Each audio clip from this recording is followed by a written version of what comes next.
Alhamdulillah. Alhamdulillahilladzi an'amana bi ni'matil imani wal islam wa nusalli wa nusallimu ala khairil anam sayyidina Muhammadin wa ala alihi wa sahbihi ajma'in.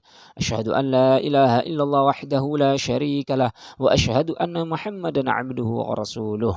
Allahumma salli wa sallim ala sayyidina Muhammad wa ala alihi wa sahbihi ajma'in. Amma ba'du. Faya ayyuhal hadirun ittaqullah haqqa tuqatih wa la tamutunna illa wa antum muslimun. Faqala Allah Ta'ala ya ayyuhalladzina amanu taqullah haqqa tuqatih wa la tamutunna illa wa antum muslimun.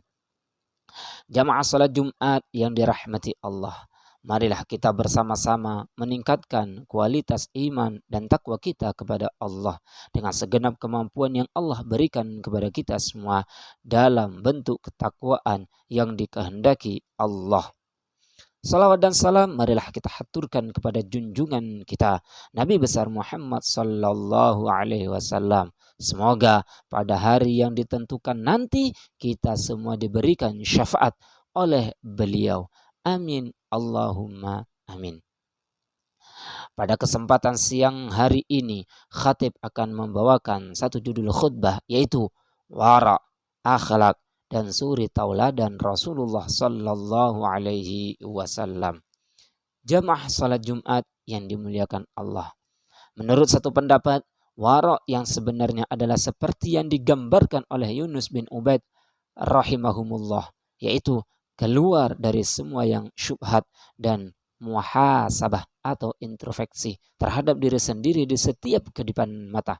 Dengan kata lain, tidak berani mendekati yang syubhat atau yang samar-samar karena takut terjerumus kepada yang haram.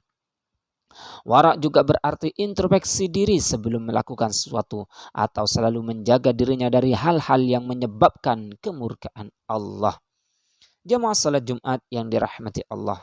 Selanjutnya adalah akhlak.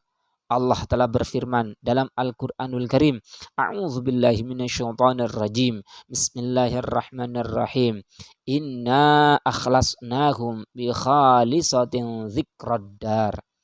Artinya, sungguh kami telah menyucikan mereka dengan menganugerahkan akhlak yang tinggi kepadanya, yaitu selalu mengingatkan manusia kepada negeri akhirat.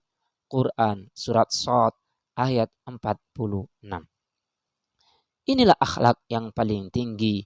Setiap perkataan dan perbuatannya selalu mengingatkan manusia kepada negeri akhirat. Jika kita bisa mengikuti jejak beliau di zaman sekarang ini, maka sudah tentu siapa saja yang melihat perbuatan kita akan mendengar ucapan kita, tentu mereka akan ingat akan negeri akhirat. Setiap perbuatannya merupakan contoh yang baik dan setiap perkataannya mengandung nasihat tentang kebaikan. Jemaah salat Jumat yang dirahmati Allah, sesungguhnya jika kita benar-benar mencintai Rasulullah sallallahu alaihi wasallam, sudah barang tentu kita hanya menjadikan beliau sebagai suri tauladan dalam setiap aktivitas kita sehari-hari. Allah Azza wa Jalla berfirman, A'udzubillahi minasyaitonir rajim. Bismillahirrahmanirrahim. Laqad kana lakum fi Rasulillahi uswatun hasanah liman kana yarjullah wal yawmal akhir wa dzakarallaha katsira. Artinya, sungguh telah ada pada diri Rasulullah itu suri tauladan yang baik bagimu, yaitu bagi orang-orang yang mengharap rahmat Allah dan kedatangan hari kiamat dan yang banyak mengingat Allah. Telah dikisahkan pada suatu malam, para sahabat berbaris rapi di belakang Rasulullah sallallahu alaihi wasallam hendak melaksanakan salat Isya. Di antara mereka ada Umar bin Khattab radhiyallahu an dan sahabat lainnya. Malam itu ada sesuatu yang tidak biasa. Mereka mendengar suara gesekan tulang-tulang sendi hingga terdengar suara-suara memilukan, yaitu krek krek krek saat rukuk dan sujud yang bersumber dari arah imam manusia agung Nabi Muhammad sallallahu alaihi wasallam.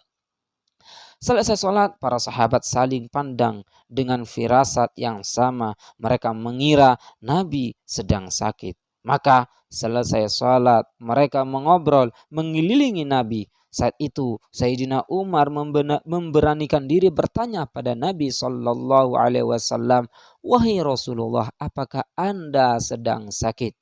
"Tidak," jawab Nabi. Sayyidina Umar kembali bertanya, "Wahai Rasulullah, apakah Anda sedang sakit?" "Tidak," jawab Nabi. Sayyidina Umar melanjutkan pertanyaannya, "Tapi wahai Rasulullah, saat salat tadi kami mendengar ada bunyi sendi yang saling bergesekan dari tubuhmu." "Tidak, aku tidak sedang sakit," jawab Nabi meyakinkan para sahabat. Para sahabat tak henti-hentinya memastikan Nabi dalam keadaan sehat dengan bertanya keadaan beliau. Namun jawaban yang keluar dari Nabi kita tetap sama. Beliau menegaskan kalau beliau tidak sakit. Para sahabat tidak putus asa. Mereka terus bertanya kepada Nabi Muhammad SAW, apakah beliau sedang sakit atau tidak. Karena telinga mereka telah menjadi saksi atas suara gemeretak batu ketika Nabi menggerakkan badan saat sholat. Mereka khawatir terjadi sesuatu pada diri Rasulullah yang sangat-sangat mereka cintai. Karena pertanyaan sahabat tidak berkesudahan, akhirnya dalam keadaan sangat terpaksa Nabi memperjelas jawabannya dengan membuka bajunya.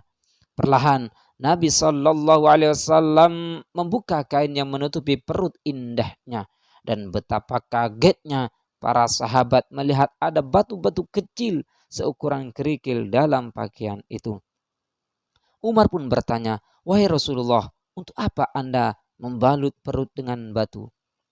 "Aku lapar dan aku tidak memiliki apa-apa untuk dimakan," kata Rasulullah menjawab dengan suara gemetar karena sedih. Sayyidina Umar berkata, "Wahai Rasulullah, bagaimana pendapat Anda tentang kami? Jika Anda kelaparan, tidak mungkin kami tidak akan memberikan makanan paling lezat." Dengan merendahkan suara, Umar kembali berkata, "Wahai Rasulullah, kami semua ya Rasulullah, sahabatmu ini hidup dalam kemakmuran." "Tidak wahai Umar," jawab Nabi SAW. Beliau melanjutkan penjelasannya, "Aku tahu bahwa kalian tidak hanya akan memberikan makanan lezat padaku, tapi juga harta, bahkan nyawa kalian untukku sebagai bukti rasa cinta. Tapi Umar, bagaimanakah nantinya aku akan menghadap Allah Ta'ala? Dan bagaimana caraku menyembunyikan malu jika sebagai pemimpin aku menjadi beban atas orang yang aku pimpin? Biarlah kelaparan ini sebagai hadiah Allah buatku agar umatku kelak tidak ada yang kelaparan di dunia, dan lebih-lebih lagi tiada yang kelaparan di akhirat kelak." Demikian kata Rasulullah yang membuat sahabat tertegun dan tak sanggup berkata-kata lagi. Jamaah salat Jumat yang dirahmati Allah, bergetar hati ini rasanya